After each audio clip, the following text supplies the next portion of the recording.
Dan tujuan dan makna Tuhan datang membawa kesembuhan itu yang bagaimana? Tubuh yang sembuh ini harus disembuh oleh siapa sekarang ini? Di manakah sang penyembuh itu sendiri? Bagaimana kehadirannya dalam kehidupan kita? Dan bagaimana untuk kita mengundang dia untuk datang di dalam tubuh kita? Sehingga apa yang kita rasakan adalah kita dilepaskan dari segala belenggu hidup ini yang penuh dengan kesengsaraan. Tetapi kita percaya melalui kuasa Tuhan, kehadirannya. Sebab kalau kita baca di dalam Yohanes 10 ayat 10 yang berkata demikian, Aku datang supaya mereka mempunyai hidup dan mempunyainya dalam segala kelimpahan. Firman Tuhan yang ditulis di dalam Yohanes 10 berkata, tujuan dan makna Yesus datang kepada kita untuk memberikan hidup. Hidup yang bermakna, bukan saja hidup yang dipenuhi, tetapi hidup dalam segala kelimpahan. Dia ingin memberikan sesuatu yang berkelimpahan dalam kehidupan kita. Maksudnya di sini saudara adalah dia ingin memudahkan hidup kita. Semua katakan memudahkan. Memudahkan. Yesus datang untuk memudahkan segala sesuatu dalam kehidupan kita. Yesus tidak datang dengan penuh acara yang mengikat kita kepada perkara-perkara yang lama. Mari kita baca di dalam Yohanes 5.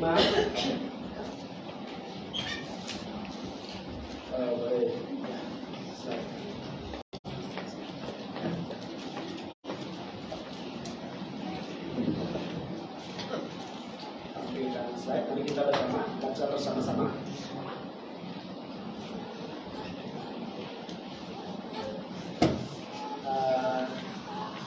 Slide saya tadi ada di slide. Sudah siap firman ini tadi dalam slide. Oke. Ya. Yohanes 5 ayat 1. Mari kita baca bersama-sama. 3, 2, 1. Sesudah itu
Kemudian Yesus bertemu dengan dia di bait Allah, lalu berkata kepadanya, "Engkau telah sembuh, jangan berbuat dosa lagi, supaya padamu jangan terjadi yang lebih buruk."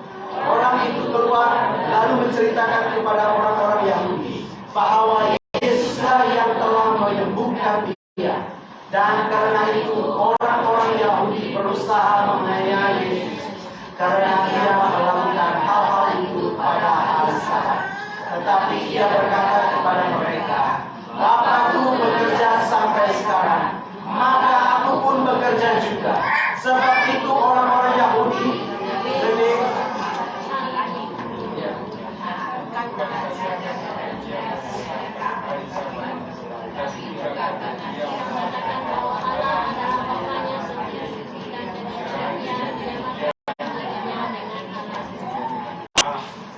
Amin. Sudah sampai tidak? Oke, apapun nanti boleh sambung baca. Cerita ini mengisahkan tentang sebuah kolam yang ada di Bethesda. Di Bethesda ada sebuah kolam yang nama kolam itu diberi nama Bethesda. Bethesda dalam bahasa Ibrani-nya yaitu kolam rumah anugerah. Itulah Bethesda. Ya. Kenapa apa ya? Yaitu anugerah ataupun kemurahan. Bethesda. B itu dalam bahasa Aram ataupun dalam bahasa Ibrani yaitu rumah. Rumah kasih karunia. Rumah anugerah. Ataupun dikatakan bahwa tempat ini juga dikatakan bahwa ini adalah tempat, artinya Bethesda ini adalah malu ataupun dipermalukan. Kenapa ada kata malu dipermalukan? Karena tempat itu adalah orang-orang yang sakit berkumpul untuk menunggu kesembuhan. Jadi itu mempermalukan mereka. Itu salah satu arti daripada Bethesda. Nah, contohnya Bethlehem. Bethlehem itu adalah rumah roti. Jadi Bethesda itu rumah kasih karunia. Bethlehem rumah roti. Jadi maksudnya ini adalah kasih karunia yang diberikan. Inilah gambaran daripada kolam itu sekarang. Kolam itu pada awalnya bukan sebegini tinggi ya. Sebenarnya dia oleh karena beribuan tahun ya, maka pada abad yang ke-19 orang coba ahli arkeologi coba untuk mencari semula kolam ini. Betulkah ada kolam yang namanya Bethesda yang tertulis di dalam Yohanes 5 ini? Karena ini hanya disebut di dalam Yohanes 5 ini tentang kolam ini. Di dalam cerita lain dia tidak ada. Tetapi kalau dalam perjanjian lama, kolam ini disebutkan kolam atas. Nama kolam ini disebut di dalam nama kolam atas. Kalau dalam perjanjian lama yaitu di dalam Yesaya 7 ayat 3 juga ada menyentuh tentang nama kolam ini. Dan dalam 2 Raja-Raja ayat 18 juga pernah menyentuh di dalam tentang kolam ini. Tetapi dalam perjanjian baru, kolam ini hanya disebut di dalam Yohanes 5 ayat 2 dan 3 ini tentang nama Bethesda. Dan Bethesda adalah nama yang diberikan kemurahan karena dia tempat penyembuhan terjadi pada masa itu. Dalam naskah kuno sebagai ditulis Bethzatha, ya, yaitu bukan kita pernah dengar juga ada nama satu Bethsaida, itu di Galilea, itu bukan. Ini Bethesda, ini satu-satunya tempat kolam, tempat penyembuhan terjadi. Ya.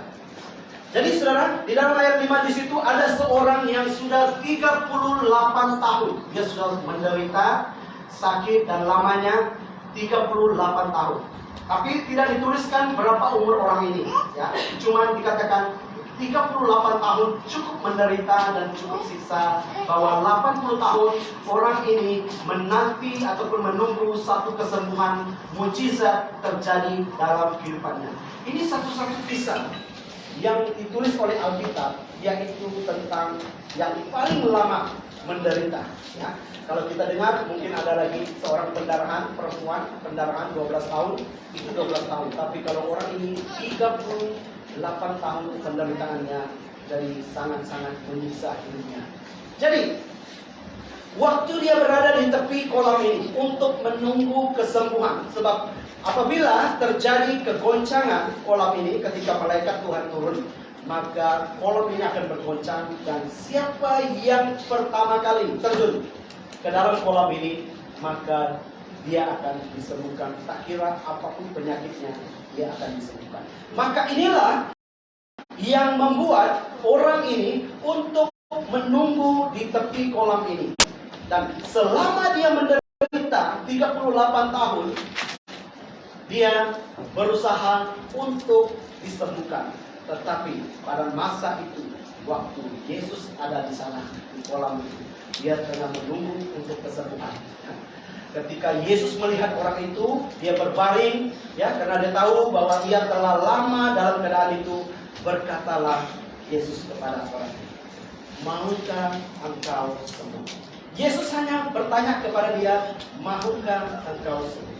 Saudara, Yesus selalu memberikan sesuatu inisiatif yang baik kepada kita.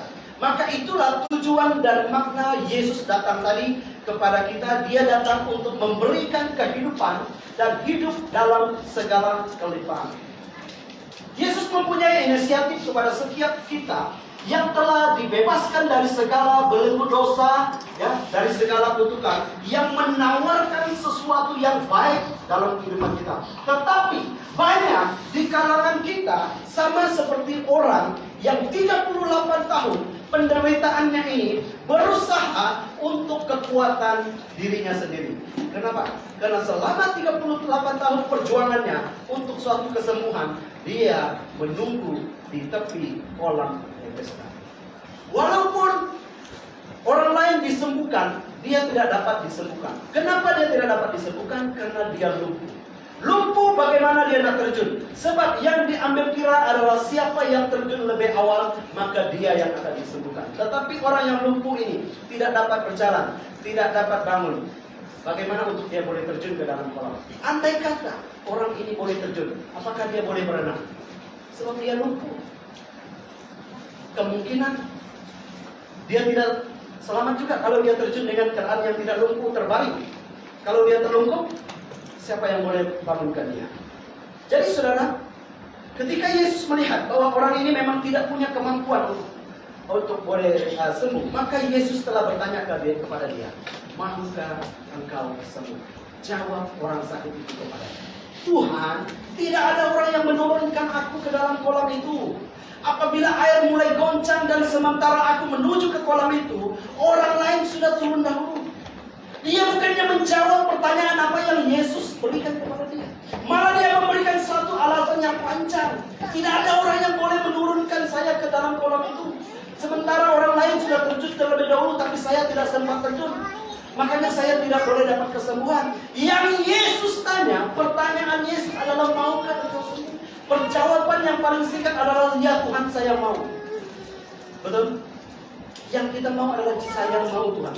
Maka tapi dia coba berusaha, ya, untuk mendapatkan, ya, belas kasihan Tuhan, tetapi melalui kecelakaan. Kita selalu beralasan.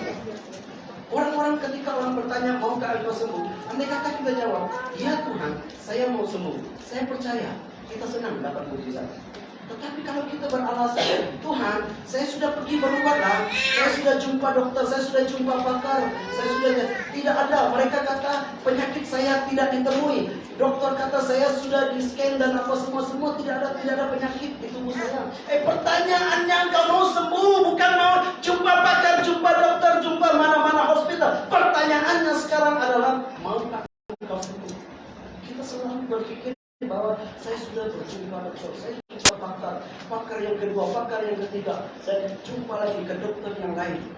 Saudara, Yesus hanya bertanya, maukah engkau sembuh? Kita coba mengandalkan kekuatan kita.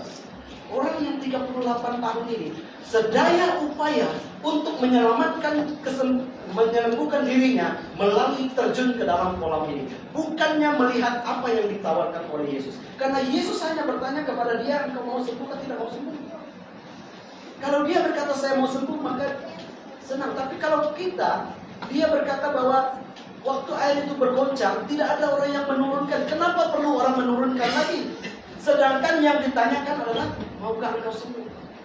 Kata Yesus kepadanya, bangun dan angkatlah tilammu dan berjalanlah. Pertanyaan saya, saudara, kamu mau tunggu di sana 38 tahun atau bangun dan angkat tilammu? Mana yang lebih mudah? Bangun dan Inisiatif Yesus datang ke dunia ini memberikan kita sesuatu yang baru dalam hidup kita. Maka itu saya kata tadi, Yohanes 10 ayat 10. Yesus datang untuk memberikan hidup dalam segala kelimpahan. Dia tujuannya datang untuk memberikan kita hidup. Dan tidak lagi terikat kepada kalau siapa yang terjun dulu dan siapa dulu yang akan mengangkat kamu terjun ke kolam ini, dan menunggu waktunya kolam itu tergoncang airnya baru kamu terjun. Nah, tunggu malaikat, bila malaikat akan turun. Pertanyaannya di situ bukan kalau 38 tahun dia sudah menunggu di tepi kolam itu. Andai kata setiap hari dia datang ke sana, diangkat oleh orang lain untuk pergi. Bayangkan berapa lamanya dia menderita dan untuk menunggu satu kesembuhan. Tetapi waktu Yesus datang dan Yesus bertanya, maukah engkau sembuh? Maka Yesus berkata, bangun dan angkatlah bilang. Di dalam bahasa Aramaiknya, Arab atau Ibrani, dia berkata, kumi itu dan bangun dan berjalan. Hanya begitu singkat. Kumi, bangun dan berjalanlah. Maka dia bangun dan berjalan. Dan orang tercengang semua melihat bahwa tidak perlu lagi terjun ke kolam untuk mendapatkan sesuatu kesembuhan.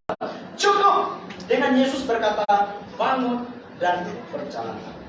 Saudara, dalam kehidupan kita harus mengikut apa yang dikatakan Yesus. Kadang-kadang Yesus bertanya kepada kita, maukah engkau sembuh?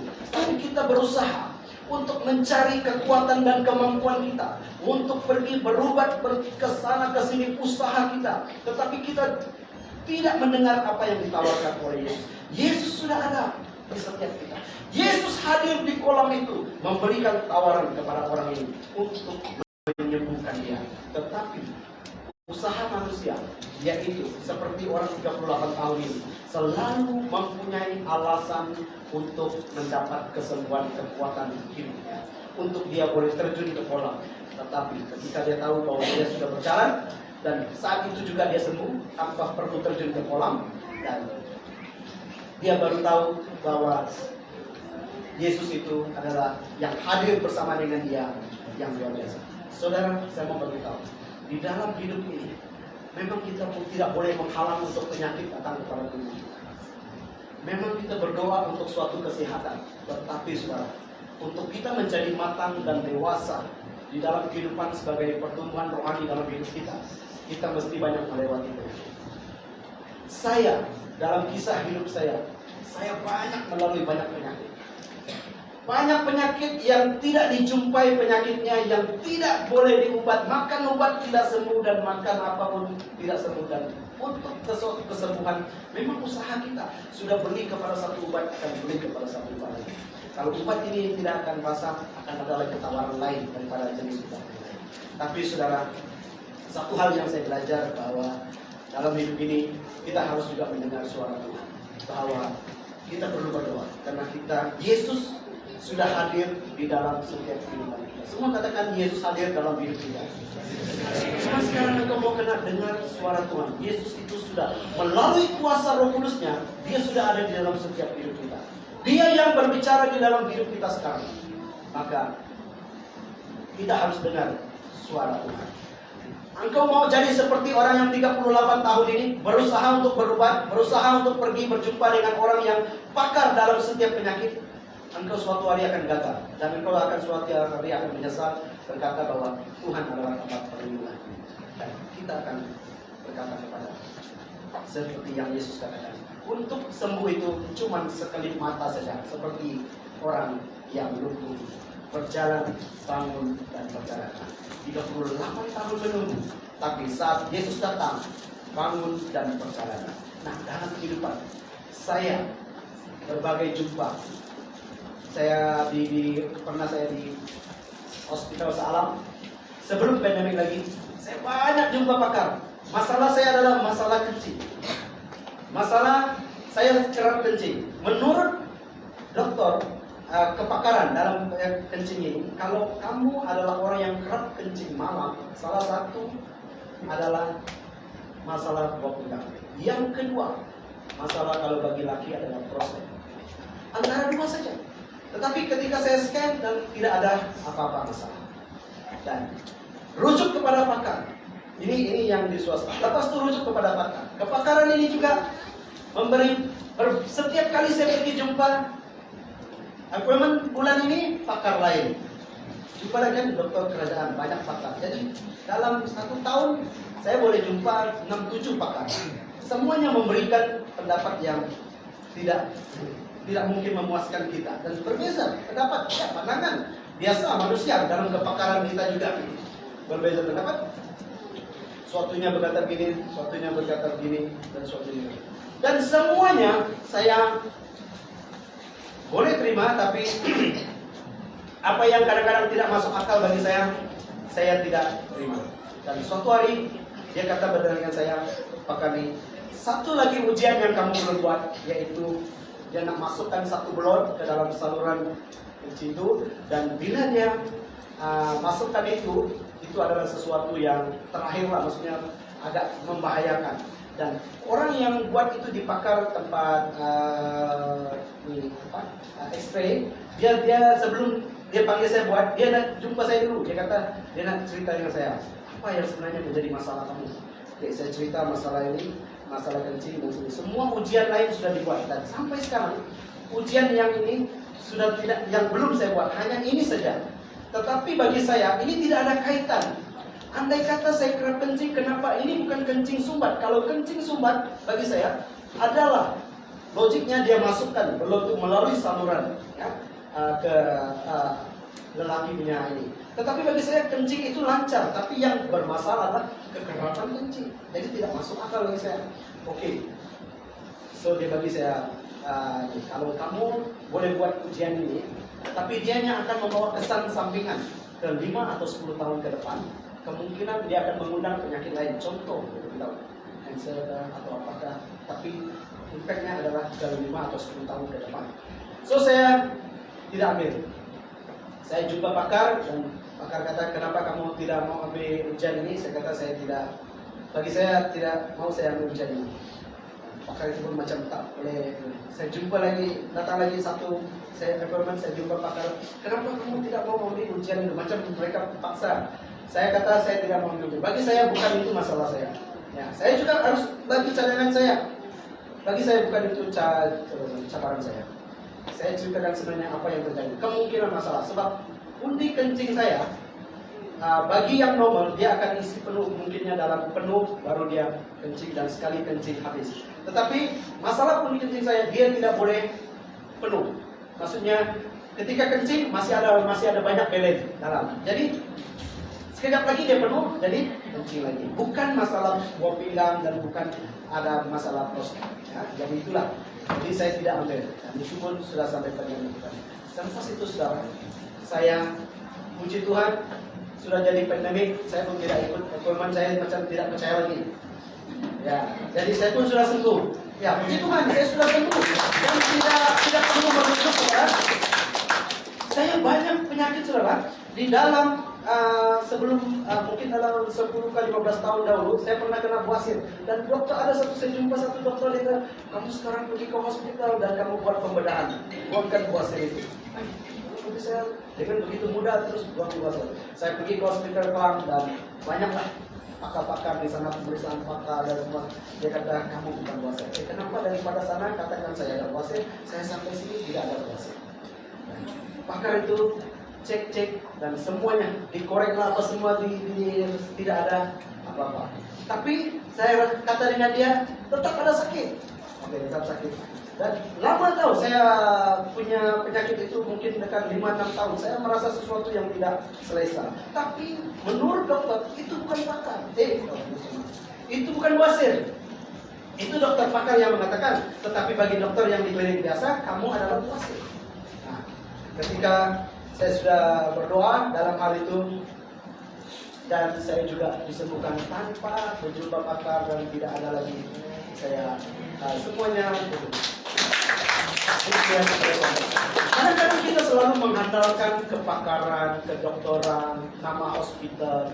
Itu sebenarnya menjadi saya mau beri jaminan, apapun hospital, siapapun kepakarannya, tidak melawan kepakaran Tuhan Yesus. Amin.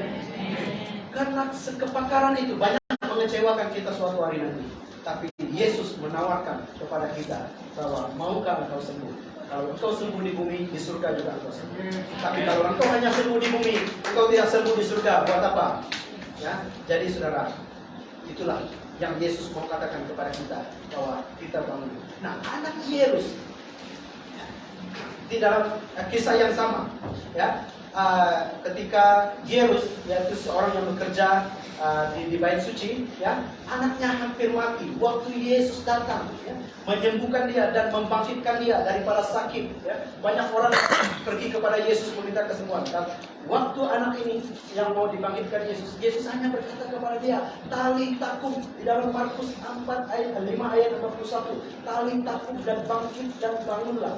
Yesus selalu menggunakan bahasa Aram. Yesus selalu menggunakan bahasa Aram di dalam perbualan pada zamannya. Memang Alkitab kita ditulis di dalam bahasa Yunani, tetapi pergaulan Yesus bersama dengan murid-muridnya, dia selalu menggunakan bahasa Aram. Itu yang kita dengar kadang-kadang dia berkata, "Tali takum, bangkit dan bangunlah. Eli, Eli, lama sabachthani." Ini bahasa Aram. Sebab bahasa Arab dengan bahasa Yunani dan bahasa Arab itu hampir sama. Macam kita Indonesia, Malaysia, dan orang Brunei. Perbahasan kita lebih kurang boleh dipaham.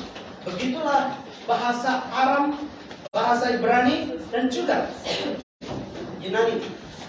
Mereka boleh paham. Maka bahasa Arab itu kan hampir sama dengan bahasa Aram. Boleh mengerti. Macam kita dengan Indonesia. Indonesia berkata boleh kita mengerti. Maka tapi Yesus dalam perbualan dengan anak-anaknya, dengan murid-muridnya, dia selalu menggunakan bahasa Arab. Karena memudahkan dia, karena pada zaman mereka itu banyak orang-orang lain. Ada orang Arab, ada orang Ibrani, dan ada orang Arab. Jadi maksudnya dia lebih menggunakan mana bahasa yang untuk mudah dipakai dan dimengerti pada saat itu.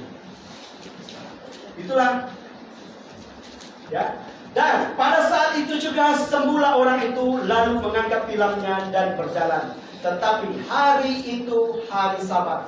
Yang jadi permasalahannya lagi adalah hari Sabat. Karena itu orang-orang Yahudi berkata kepada orang yang baru sembuh itu, "Hari ini hari Sabat, tidak boleh engkau memikul tilangmu."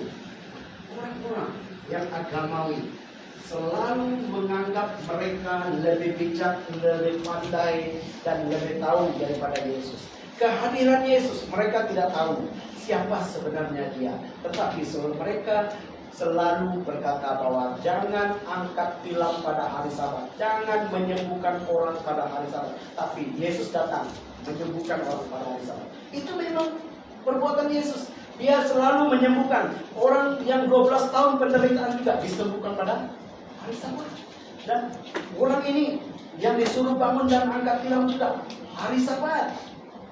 Yesus menyembuhkan. Dan inilah yang membuatkan orang marah kepada orang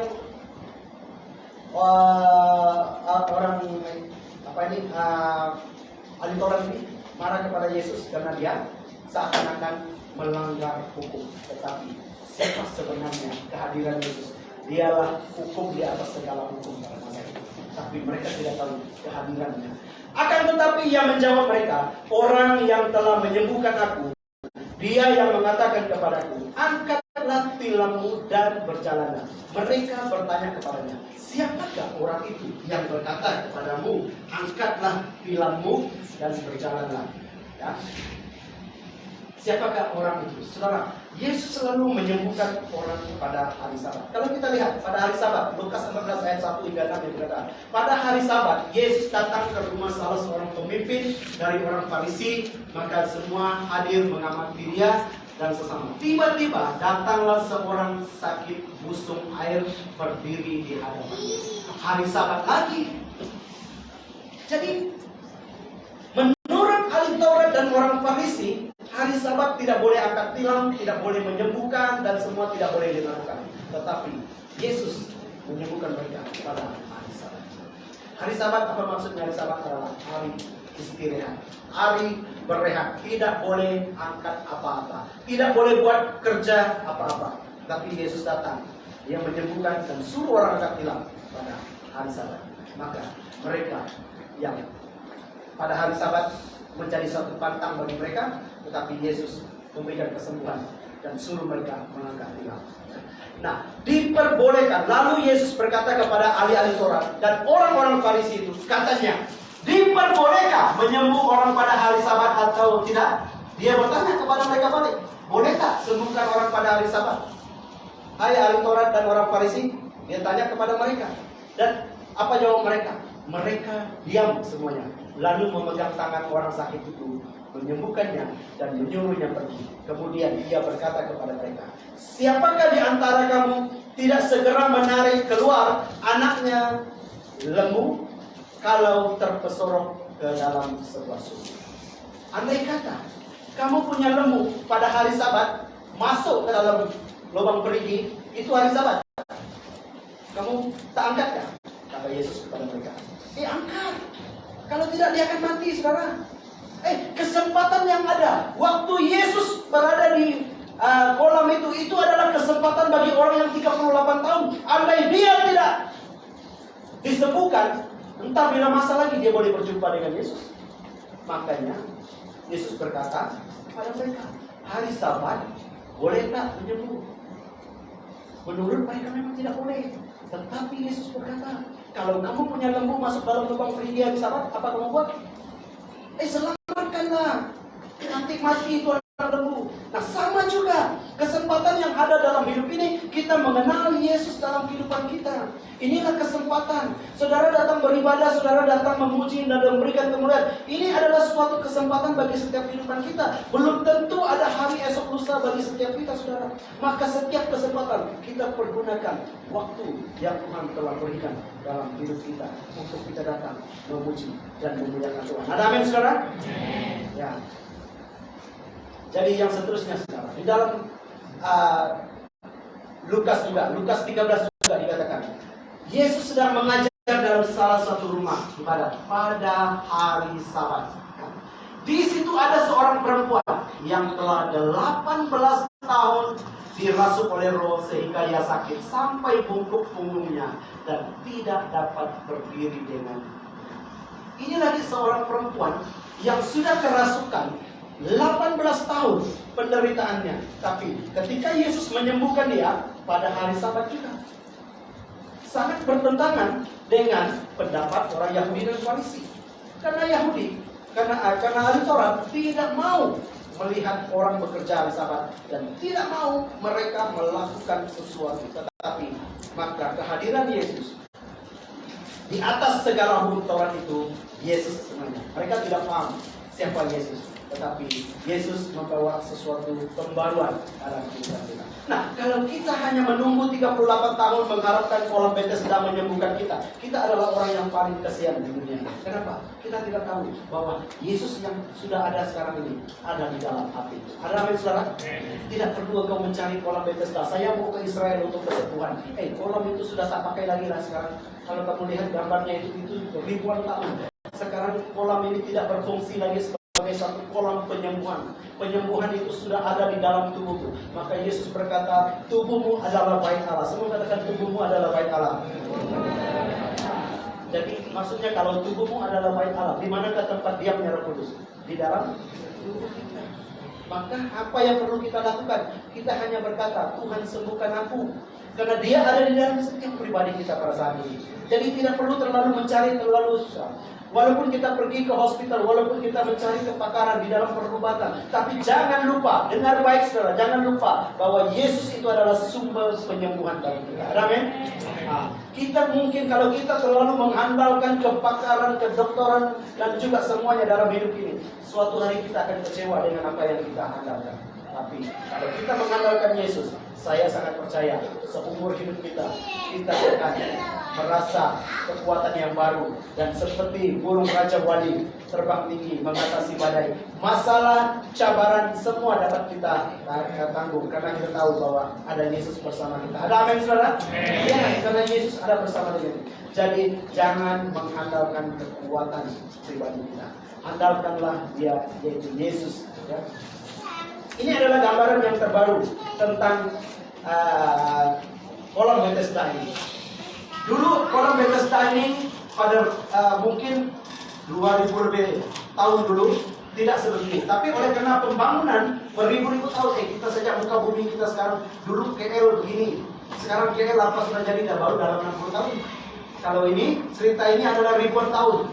Jadi pembangunan itu. Jadi itulah bentuknya kolam Bethesda yang sekarang ini adalah gambar daripada FB kawan saya yang pergi ke Israel 2 minggu yang lepas. Dan inilah yang diambil. Jadi inilah gambarannya sekarang kolam Bethesda itu. Dan tidak ada lagi orang tunggu di sana untuk sembuh. Itu hanya cukup tempat orang ambil gambar dan mengisahkan di sini pernah namanya kolam Bethesda yang pernah menyembuhkan orang. Tetapi orang yang baru sembuh itu dia tidak tahu siapa orang itu. Sebab Yesus menghilang di tengah-tengah orang banyak di tempat itu. Kemudian Yesus bertemu dengan dia di bait Allah. Lalu berkata kepadanya, engkau telah sembuh, jangan berbuat dosa lagi, supaya padamu jangan terjadi yang lebih baik. Dengar baik saudara, ini sangat penting. Waktu orang yang 38 tahun ini dia disembuhkan di kolam Bethesda, selepas dia disembuhkan, saya mau tanya, di mana dia berada selepas dia disembuhkan? Dia berada di bait Allah. Semua katakan bait Allah. Bait Allah itu sekarang adalah gereja, ataupun bait Allah itu sekarang adalah tubuh kita. Waktu orang ini sudah disembuhkan, dia pergi ke bait Allah. Dia mencari apa? Dia memberi ucapan syukur kepada Tuhan. Banyak di kalangan kita sudah mendapat kesembuhan daripada Tuhan, tapi kemana mereka pergi? Tidak mencari Tuhan. Sudah tidak lagi datang ke gereja. Sudah sembuh, waktu sakit baru cari Tuhan, waktu tidak mampu baru cari Tuhan, waktu dia sudah sembuh, waktu dia sudah sehat, dia tidak lagi mencari Tuhan. Dan dengar baik saudara, ini orang 38 tahun penderitaan dia. Waktu dia disembuhkan, selepas dia disembuhkan, maka dia berjumpa dengan Yesus di bait Allah. Maka Yesus berkata kepada dia, jangan berbuat dosa lagi, supaya padamu jangan terjadi yang lebih buruk. Saudara, dalam kehidupan kita, kalau kita sudah mendapat sesuatu kesembuhan daripada Tuhan, berilah ucapan syukur kepada Tuhan. Datanglah beribadah, terus memuliakan Tuhan. Bukannya menghilang daripada gereja, menghilang daripada semuanya sebab sudah sembuh. Bila tanya, kenapa tak datang gereja? Wah, sudah sibuk sekarang. Sudah sehat, sudah sibuk. Saudara, ambil masa kita supaya jangan jadi yang lebih buruk lagi pada dirimu. Kata Yesus memperingatkan orang yang tidak berdosa. Ingat akan Yesus dalam hidup kita. Bukan kita membawa karena kita sudah disembuhkan lalu kita membawa harta kita kepada itu ya, itu cukup kita datang dengan ucapan syukur, memuliakan Tuhan, apa yang ada pada kita persembahkan, karena kita tahu bahwa Tuhanlah yang telah memberikan kesembuhan. Inilah kebaikan yang Tuhan telah berikan dalam hidup kita. Orang itu keluar ya, dan karena itu orang-orang Yahudi berusaha menganiaya Yesus karena ia melakukan hal-hal pada hari Sabat. Tetapi ia berkata kepada mereka, Bapakku bekerja sampai sekarang, maka aku pun bekerja juga. Saya sangat percaya kalau Tuhan boleh menyembuhkan orang yang sakit, yang dibangun dan berjalanlah di kolam Bethesda. Firman Tuhan berkata, Bapakku bekerja sampai sekarang. Semua katakan, Bapakku bekerja sampai sekarang. Maka saudara, apapun yang engkau minta pada hari ini, Tuhan masih bekerja. Kalau engkau perlu disembuhkan, Tuhan menyembuhkan engkau juga. Dan apapun yang engkau inginkan, Tuhan masih bekerja sampai sekarang. Maksudnya mujizat masih terjadi sampai hari ini. Jadi itulah kita dalam kehidupan kita sekarang. Saya beberapa, itu hanya sebagian dari apa yang saya ceritakan. Banyak lagi kisah-kisah sakit penyakit ini. Jangan pernah berkata bahwa kita ini bebas dari penyakit. Penyakitlah yang paling kita takuti dalam hidup ini. Apalagi yang namanya penyakit-penyakit yang sangat berbahaya bagi kita. Itu sebenarnya. Tapi saudara, kita tidak ada cara lain untuk mengelak semuanya ini, untuk menyerang kehidupan kita, selain kita hanya menyerah hidup kita kepada Tuhan. Ada amin? Makanya saudara, kalau saya cerita lagi tentang di Hospital Serdang, saya juga ada appointment di sana. Banyak sebenarnya, tapi semuanya itu tidak sebab saya tahu bahwa Tuhan yang menyembuhkan saya. Saya tidak mau mengandalkan kekuatan apa yang ada. Memang untuk berjumpa dokter kepakaran, mendengar nasihat dan ambil obat itu adalah sesuatu yang baik. Tetapi andai kata saudara boleh berdoa untuk pribadi saudara, saudara mengalami Yesus hadir, itu akan menyembuhkan imanmu. Dan engkau tidak akan mencari orang lain kalau Tuhan sudah sembuhkan pribadimu melalui doa. Tapi kalau engkau minta doa dan didoakan dan disembuhkan, banyak orang tidak menghargai apa yang Yesus lakukan. Maka Yesus berkata kepada orang Israel, waktu mereka berada di padang gurun, mukjizat itu sesuatu yang senang bagi Yesus. Bagaimana mereka keluar daripada tanah Mesir dan mereka keluar dari menyeberang dengan laut terbelah. Apakah mereka menghargai apa yang sudah laut terbelah dua dengan kering orang boleh berjalan? Mereka tidak ingat. Mereka masih ingat bahwa orang Mesir, ya, mereka masih ingat apa yang mereka boleh bekerja di Mesir. Mujizat terjadi depan mata, mereka lupakan apa yang Yesus lakukan, apa yang Tuhan lakukan. Dan ketika mereka ada di padang gurun, Tuhan beri mana turun dari langit di atas kemah mereka. Mereka hanya kutip dan masak. Burung puyuh mereka ingin makan, Tuhan hantar burung puyuh. Di padang gurun tidak ada burung puyuh, tidak ada burung yang lain. Tapi mereka mau makan burung puyuh karena mereka mengeluh, ingin balik ke Mesir. Karena kalau dulu kami makan daging di Mesir, sekarang kami tidak ada daging di padang gurun. Tuhan hantar burung puyuh sampai gelap itu padang gurun oleh karena burung puyuh hitam. Mereka tinggal petik. Itu pun mereka tidak hargai. Masih lagi mau menyembah berhala, masih lagi mau menyembah patung emas, ya, lembu kuda emas. Itulah kita tidak menghargai apa yang kehidupan kita. Banyak juga yang begitu sekarang sudah. Tuhan sudah menyembuhkan kita, Tuhan sudah memberikan kesehatan kepada kita. Seharusnya kita tahu bahwa hari beribadah itu adalah hari Ahad untuk kita datang membawa ucapan syukur kepada Tuhan. Tidak kisah apapun kesibukan dunia ini, tidak kisah apapun yang kita alami, karena kesibukan ini suatu hari semuanya akan berakhir. Tetapi ketika kita berada di hadapan Tuhan, semuanya ini adalah sesuatu yang kekal, sesuatu yang nyata, dan kita akan hidup bersama dengan Bapa di surga. Ada amin saudara?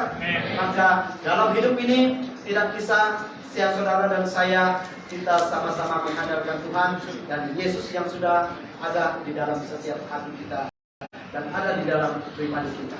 Mari kita tutup dalam doa. Bapa kami di surga, kami bersyukur buat pagi hari ini kami telah belajar dari mana kasih karunia Tuhan, dan kami belajar daripada kolam Bethesda yang pernah menjadikan satu kisah penyembuhan bagi orang yang menantikan selama 38 tahun. Tetapi ketika Yesus hadir, maka orang itu bangun dan berjalanlah. Itu hanya dengan perkataan Yesus maka dia berjalan. Dan kami percaya Tuhan, kami tidak mau mengandalkan kekuatan manusia kami. Kami tidak mau mengandalkan dunia ini, tapi kami mau mengandalkan Yesus. Karena Yesus yang sudah datang ada di dalam setiap hati kami, dan Yesus yang sudah ada di dalam setiap tubuh kami sekarang. Dan kami percaya Bapa, ketika kami mengandalkan Tuhan, tetapi memuliakan Tuhan dan mengagungkan Engkau, maka Tuhan yang menyembuhkan tubuh kami, Tuhan yang menyegarkan tubuh kami, yang memberikan kesehatan yang baik bagi kami, yang meneguhkan iman kami untuk tetap percaya dan berharap hanya kepada Yesus sebagai pengharapan yang kekal dan pengharapan yang telah Tuhan berikan dalam hidup ini. Dan kami sudah dimerdekakan, dan kami sudah dibebaskan, dan kami sudah diberikan kemenangan. Percuma melalui inisiatif apa yang telah Tuhan berikan dalam hidup ini. Terpujilah nama Tuhan Yesus, terpujilah nama Bapa di surga. Kami sudah berdoa dan mengucap syukur dalam nama Tuhan Yesus. Mari setiap kita yang percaya bersama katakan amin.